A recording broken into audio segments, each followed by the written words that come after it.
Dear parents and students, welcome to Evergreen Guidance Coimbatore. Tamil Nadu MBBS BDS counselling ப்ராசஸில் கலந்துக்கிறதுக்கு என்னென்ன details வேணும், அது நம்ம அப்ளிகேஷன் போடணும் இல்லைங்களா? இந்த அப்ளிகேஷன் எத்தனை அப்ளிகேஷன் போடணும்? 2 விதமான அப்ளிகேஷன் போடணும். அது கவர்மெண்ட் கோட்டாக்கு ஒரு அப்ளிகேஷன் போடணும், மேனேஜ்மெண்ட் கோட்டாக்கு ஒரு அப்ளிகேஷன் போடணும். கவர்மெண்ட் கோட்டாங்கிறது என்ன? 36 மெடிக்கல் காலேஜஸில் இருக்கிற 85% சீட்ஸு, ESIC KK நகரில் இருக்கிற seat plus private colleges and doctor MGR யூனிவர்சிட்டிங்கில் வரக்கூடிய கல்லூரி, பிரைவேட் யூனிவர்சிட்டிங்கில் வர கல்லூரிகள், இதில் எல்லாத்தையும் கவர்மெண்ட் கோட்டா. அப்போ private colleges, private university, government quota plus government colleges and semi government colleges, இதுக்கெல்லாம் சேர்ந்து ஒரு அப்ளிகேஷன். மேனேஜ்மெண்ட் கோட்டாக்கு ஒரு அப்ளிகேஷன் போடணும். அது ஜென்ரல் மேனேஜ்மெண்ட்டாக இருக்கலாம், தெலுங்கு மைனாரிட்டி, மலையாள minority, Christian minority, NRI quota, so NRI லேப்ஸ், இதெல்லாம் பார்த்தீங்கன்னா ஒரு அப்ளிகேஷன். அப்போ 2 அப்ளிகேஷன் தேவைப்படும். அப்போ இந்த அப்ளிகேஷனில் என்னென்ன டீட்டெயில்ஸ் எல்லாம் தேவை, அப்போ இந்த டீட்டெயில்ஸ் எல்லாம் இங்கே தயார்படுத்திக்கணும். அப்போ நம்ம கட் ஆஃபை பற்றி நிறைய கேட்குறோம், கட் ஆஃப் என்ன மார்க் வரும் அப்படின்னு. பட் MBBS கவுன்சிலிங் கலந்துக்கிறதுக்கு என்ன டீட்டெயிலை நீங்கள் தயார் பண்ணி வைக்கணும். அப்ளிகேஷன் போடுறதுக்கு நமக்கு பார்த்தீங்கன்னா நமக்கு நீட் ரிசல்ட் வந்து ஒரு 1 வீக் 10 டேஸில் நோட்டிஃபிகேஷன் வரும். ஒரு 10 டேஸ் டைம் கொடுப்பாங்க. அந்த நேரத்தில் நம்ம அறிபறியாக இருக்க வேண்டிய சுச்சுவேஷன் வந்துடக்கூடாதுங்க. அப்போ இந்த வீடியோ மிக முக்கியமான வீடியோ, மறக்காம லைக் பண்ணுங்க, அப்போ தான் நிறைய பேருக்கு போய் சேரும். எங்கள் சேனல் பிடிச்சிருந்த சப்ஸ்கிரைப் பண்ணுங்க, எங்களுக்கு என்கரேஜ்மெண்ட்டாக இருக்கும். அது கவர்மெண்ட் கோட்டா அப்ளிகேஷன் ஒரு சாம்பிள் காட்டுறோம், மேனேஜ்மெண்ட் கோட்டா அப்ளிகேஷன் ஃபர்தராக சாம்பிள் காட்டுவோம். ஸோ இந்த டீட்டெயிலெல்லாம் இங்கே தயார்படுத்தி வச்சுக்கணும். இந்த அப்ளிகேஷன் நம்பர் அப்படின்னு சொல்கிறோம். இந்த அப்ளிகேஷன் நம்பர் அப்படிங்கிறது எப்போ வரும்னா, நீங்கள் அப்ளிகேஷன் ஜென்ரேட் பண்ணதுக்கப்புறம் வரும். அது ஒவ்வொருத்தருக்கும் ஒரு யூனிக் அப்ளிகேஷன் நம்பர் வரும். பட் இதை நம்ம என்டர் பண்ணுற மாதிரி இருக்காது. அப்ளிகேஷன் ப்ராசஸ் முடிஞ்சதுக்கப்புறம் PDF-லாம் ஜென்ரேட் ஆகுங்க. அடுத்தது EMIC ID number. EMIC number வந்து உங்களுக்கு ஸ்கூலில் கொடுத்துருப்பாங்க, அந்த நம்பரை நீங்கள் எடுத்து வச்சுக்கணும். அடுத்தது HSC equivalent register number, roll number. இங்கே தான் ஒரு பிரச்சனை வரும். CBSE பொறுத்த வரைக்கும் C அப்படிங்கிற முன்னாடி என்டர் பண்ணும். ரோல் நம்பர் போடுறதா ரெஜிஸ்ட்ரேஷன் நம்பர் போடுறதா அப்படிங்கிற டவுட்டு CBSEக்கு வருங்க. அப்போ ரோல் நம்பரும் போடலாம். அது எந்த roll number? NEET roll number இல்லைங்க, உங்கள் 12th ரோல் நம்பர். அதுக்கு முன்னாடி C அப்படிங்கிற என்டர் பண்ணணும் CBSE ஸ்டூடெண்ட்ஸுக்கு. தமிழ்நாடு ஸ்டூடெண்ட்டை பொறுத்த வரைக்கும் உங்களுடைய ரெஜிஸ்ட்ரேஷன் நம்பரை போட்டுக்கலாம். ரெஜிஸ்ட்ரேஷன் நம்பரை எக்ஸாம் ரெஜிஸ்ட்ரேஷன் நம்பர் கொடுத்துருப்பாங்க, அந்த நம்பர் போட்டுக்கலாங்க.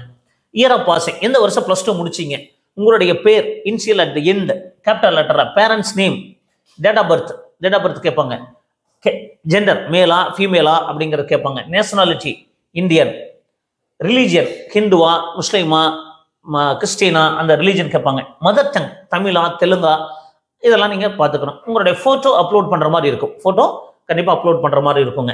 நேட்டிவிட்டி என்ன? தமிழ்நாடு. கம்யூனிட்டி என்ன? BCயா, MBCயா, SCயா, STயா, அந்த மாதிரி. சப்காஸ்ட் வித் கோட், அது உங்களுடைய கோட் நம்பர், காஸ்ட் என்ன போட்டு அதோட கோட் நம்பர் இருக்கும், அதெல்லாம் நோட் பண்ணி வச்சுக்கணும். உங்களுடைய காஸ்டோட கோட் நம்பர் என்டர் பண்ணுற மாதிரி இருக்கும். சர்டிஃபிகேட் நம்பர், அது கம்யூனிட்டி சர்டிஃபிகேட்டுடைய நம்பர் கேட்பாங்க, கம்யூனிட்டி சர்டிஃபிகேட் நம்பர் கேட்பாங்க. Issued by zonal deputy tahsildar. இதே SC ST கேட்டகரியாக இருந்தால் தாசில்தார் இஸ்யூ பண்ணியிருப்பாங்க. யார் இஸ்யூ பண்ணாங்க, எந்த தாலுக்கில் இஸ்யூ பண்ணாங்க, எந்த டேட்ல இஸ்யூ பண்ணாங்க. அப்போ கம்யூனிட்டி சர்டிஃபிகேட்டுடைய டீட்டெயில்ஸ் எல்லாம் நீங்கள் எடுத்து வச்சுக்கணும். அப்போதான் அப்ளிகேஷன் போடும்போது ஈஸியாக இருக்கும். அடுத்து ஸ்பெஷல் ரிசர்வேஷன் இருக்கா, அது நீங்கள் ஸ்போர்ட்ஸ்மேனாக இருக்கீங்களா, எக்ஸர்வீஸ்மேன் கோட்டாவாக இருக்கீங்களா, பர்சன் வித் பெஞ்ச் மார்க் டிசபிலிட்டியா, ஸோ இந்த மாதிரி டீட்டெயிலாம் இருந்தால் நீங்கள் எஸ் போடலாம், இல்லாட்டி நோ போட்டுக்கலாங்க. அடுத்தது weather studied from 6th to 12th இன் தமிழ்நாடு, தமிழ்நாட்டிலேயே படிச்சிருக்காங்களா, எஸ், இல்லை வேற ஸ்டேட்டில் படிச்சிங்களா, அதெல்லாம் நோன்னு போடணும். அப்போ weather studied in 6th to 12th in Tamil Nadu, weather studied 12th standard government quota school or RTA, right to education சொல்லுவாங்க. அப்போ கவர்மெண்ட் ஸ்கூல் ஸ்டூடெண்ட்டாக இருந்தால் அல்லது RTAயில் படிச்சிருந்தீங்கன்னா நீங்கள் எஸ் கொடுக்கணும், மறந்துடக்கூடாது. கவர்மெண்ட் ஸ்கூல் ஸ்டூடெண்ட்ஸு இந்த இடத்துல தவறு பண்ணக்கூடாதுங்க. Whether studied from 6th to 12th in government school, yes, இல்லை ப்ரைவேட் ஸ்கூலில் படிச்சிருந்தாங்கன்னா நீங்கள் நோ கொடுத்துக்கலாம். குவாலிஃபை எக்ஸாமினேஷன் கோட் CBSEயா ஸ்டேட் போர்டாக கேட்குங்க, அது குரூப் கோட் தமிழ்நாடு ஸ்டேட்டுக்கு மட்டும் கேட்போம். நார்மலாக இது காமன் கோடு தான் வரும். அடுத்தது name of the board of examination, all India board of central board of secondary education, state board of education. இது மாதிரி கேரளாவில் படிச்சிருப்பாங்க, சம்டைம் தமிழ்நாட்டில் நம்ம அப்ளை பண்ணுவாங்க. அப்போ இதுக்காக நேட்டிவிட்டி தமிழ்நாடாக இருக்கும், அப்போ அந்த போர்டு அப்ளை பண்ணுங்க. பாஸ் ஆல் த சப்ஜெக்ட்ஸ் இந்த ஃபர்ஸ்ட் அட்டெம்ப்ட், எத்தனை அதாவது +1 இந்த +2 வந்து எத்தனை அட்டெம்ப்ட்ல பாஸ் பண்ணீங்க, ஒரே அட்டெம்ப்ட்ல பாஸ் பண்ணீங்களா, ஏதோ ஒரு உடல்நிலை சரியாதனால ஒரு பேப்பர் ஃபெயில் ஆகி மீண்டும் பாஸ் பண்ணணுமா, அதை பார்ப்பாங்க. அது நீட் UG டீடைல்ஸ், நீட்டோட ரோல் நம்பர் கேட்பாங்க, நீட்டோட அப்ளிகேஷன் நம்பர் கேட்பாங்க, நீட் ஸ்கோர் கார்டு என்னன்னு கேட்பாங்க, நீட் மார்க் என்ன, அது உங்களுடைய நீட் மார்க்கு, நீட் ஸ்கோர், அது அப்ளிகேஷன் நம்பர், ரோல் நம்பர். அடுத்தது நீங்கள் உங்களுடைய நம்பர், ரெஜிஸ்டர் நம்பர் எல்லாம் கேட்பாங்க. இந்த இடத்துல தான் உங்களுக்கு சொல்லியிருக்கேன், ரெஜிஸ்டர் நம்பர் CBSE ஸ்டூடெண்டாக இருந்தால் ரோல் நம்பரும் போடலாம், ரெஜிஸ்டர் நம்பரும் போடலாம், C முன்னாடி போடணும். இது வந்து C முன்னாடி யாருக்கு போடணும் அப்படின்னா சிபிஎஸ்சி ஸ்டூடெண்ட்ஸ் மட்டும்தான் போடணும், ஸ்டேட் போர்ட் ஸ்டூடெண்ட்ஸ்க்கு என்டர் பண்ண வேண்டியது இல்லை. அப்போ இங்க சிபிஎஸ்சி ஸ்டூடெண்ட்ஸ் தான் நிறைய கன்ஃபியூஸ் பண்ணிக்காம சிச்சுவேஷன் வந்திருக்கு. ரோல் நம்பரே போடலாம். இது வரைக்கும் லாஸ்ட் 4 இயர்ஸா நம்ம ரோல் நம்பர் போட்டு தான் அப்ளிகேஷன் ப்ராசஸ் பண்ணியிருக்கோம். எந்த மாசம் முடிச்சீங்க, எந்த இயர் முடிச்சீங்க, என்ன மார்க் மேக்ஸிமம், என்ன மார்க் நீங்க வாங்குனீங்க அப்படிங்கறத இந்த 4 சப்ஜெக்ட் போடுற மாதிரி இருக்குங்க. இந்த மேத்தமெட்டிக்ஸ்ங்கிற இடத்துல அடிஷனல் சப்ஜெக்ட் கேட்பாங்க, நீங்க அதை என்டர் பண்ணிக்கலாம். அடுத்தது அண்டர்கோயிங் எனி ப்ரொஃபஷனல் கோர்சஸ் படிச்சுட்டு இருக்கீங்களா? இப்போ ஆல்ரெடி ஒருத்தர் ஏதாவது கோர்ஸ் ஜாயின் பண்ணியிருப்பாங்க, இன்ஜினியரிங் படிச்சிருப்பாங்க, ஃபர்ஸ்ட் இயர் முடிச்சிருப்பாங்க, அப்படி இருந்தால் எஸ் கொடுக்கலாம். Professional courses any professional courses கம்ப்ளீட்டா or doing is mention the name of the course. என்ன படிச்சுட்டு இருக்கீங்க? ஒருவேளை பிஇ படிச்சுட்டு இருப்பாங்க, அக்ரி படிச்சுட்டு இருப்பாங்க. ஸோ அந்த மாதிரி படிச்சுட்டு இருந்தால் அதை போடலாம், இல்லாட்டி தேவையில்லை. ரிப்பீட்டர்ஸ்க்கெல்லாம் தேவையில்லைங்க. மீடியம் ஆஃப் இன்ஸ்ட்ரக்ஷன் எந்த மீடியத்தில் படிச்சீங்க? தமிழ் மீடியத்தில் படிச்சீங்களா, இங்கிலீஷ் மீடியத்தில் படிச்சீங்களா அப்படிங்கிற டீட்டெயில் கேட்பாங்க. Civic area of the last choose career, அது நீங்க ஸ்கூல் படிச்சிருப்பீங்க இல்லையா, அது வந்து கார்பரேஷன்ல இருக்கா, வில்லேஜில் இருக்கா, முனிசிபாலிட்டியில் இருக்கா, டவுன் பஞ்சாயத்தில் இருக்கா, இதெல்லாம் கேட்பாங்க. அதை நீங்க என்டர் பண்ணணும். சிவிக் ஸ்டேட்டஸ், அது ஒரு நேட்டிவ் வந்து வில்லேஜா, முனிசிபாலிட்டியா, கார்பரேஷனா, நகராட்சியா, அந்த மாதிரி இதெல்லாம் கேட்பாங்க. இது தேவைப்படா எந்த ஊர்ல நீங்க பிறந்தீங்க, நேட்டிவ் அப்படிங்கிறது அதை நீங்க இதெல்லாம் பெரிய இம்பார்ட்டன்ட் கிடையாது. பட் அதை நீங்க தெளிவாக ஃபில் பண்ணணும். பட் இயர் ஆஃப் பாசிங் எந்த வருஷம் நீங்க, அதாவது 6th இருந்து 12th வரைக்கும் இந்த டீட்டெயில எடுத்து வச்சுக்கணும். எந்தெந்த ஸ்கூல்ல படிச்சீங்க, எந்த டிஸ்ட்ரிக்ட்ல இருக்கு, எந்த ஸ்டேட்ல படிச்சீங்க, என்ன டைப் ஆஃப் ஸ்கூல், அது சிபிஎஸ்சியா, ஸ்டேட் போர்டா, இதெல்லாம் நீங்க ஃபில் பண்ணணும். அப்போ இது ஒரு சிலருக்கு வந்து ஸ்கூல் வந்து வெவ்வேறு ஸ்கூல்ல படிச்சோம்னா அதை நீங்க தெளிவா எடுத்து வச்சு என்டர் பண்ணணும், தவறு பண்ணிடக்கூடாது. அப்போ 6th to 12th வரைக்கும் எந்தெந்த ஸ்கூல்ல படிச்சீங்களோ அந்த டீட்டெயிலாம் என்டர் பண்ற மாதிரி இருக்குங்க. ஆர் யூ ஃபர்ஸ்ட் கிராஜுவேட், உங்க ஃபர்ஸ்ட் கிராஜுவேட் இருக்கா, நீங்க ஒருவேளை நீங்க வீட்டில் படிக்கிறத முதல் பட்டதாரியா அப்படின்னா எஸ், இல்லைன்னா நோ. பேரண்ட் ஆக்குபேஷன், அவங்க பிரைவேட் ஆர்கனைசேஷனா, கவர்மெண்ட் செக்டார்லா, கவர்மெண்ட் எம்ப்ளாயா, பிசினஸா, ப்ரொஃபஸரா, இந்த மாதிரி நிறைய கேட்டகரி இருக்கும், அதில் டிக் பண்ணணும். பேரண்ட் ஆனுவல் இன்கம் என்ன, இந்த இன்கம் அது எஸ்சி எஸ்டி கேட்டகரிக்கு ஸ்காலர்ஷிப் வாங்குற மாதிரி தான் 2.5 lakhs இருந்தால் ஸ்காலர்ஷிப் கிடைக்கும். மற்றவங்களுக்குலாம் ஒரு பிரச்சனையே கிடையாது.